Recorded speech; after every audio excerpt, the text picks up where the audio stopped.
Gaza Also, being I'm not saying Gaza all being Jews under do it. siege. Everyone, Gaza. there is someone they Can you killed please by- listen to me? Can you please listen to me? Gaza being blockaded for the past 17 years, is that peace? No, I'm not saying it's peace, but if we didn't Okay. blockade them, as you say, they would just murder us. No, but can people go in and out of Gaza? Yeah, of course. So why are they not murdering you then? You know, So why are they not murdering you then? If you have a wall, you know that many of the terrorists on October 7th were working in Israel prior to the attack. no, do you know how many people work in Israel from Gaza? A lot. Do you know what the actual number is? Tell me the actual number. 18,000 people.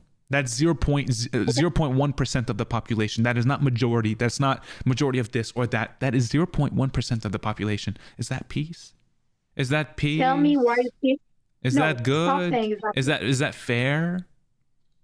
Why do you want them to come work at our place? They have their own little country at Gaza. Work Own there. little Why country do in they need Gaza to- that you completely locked them in.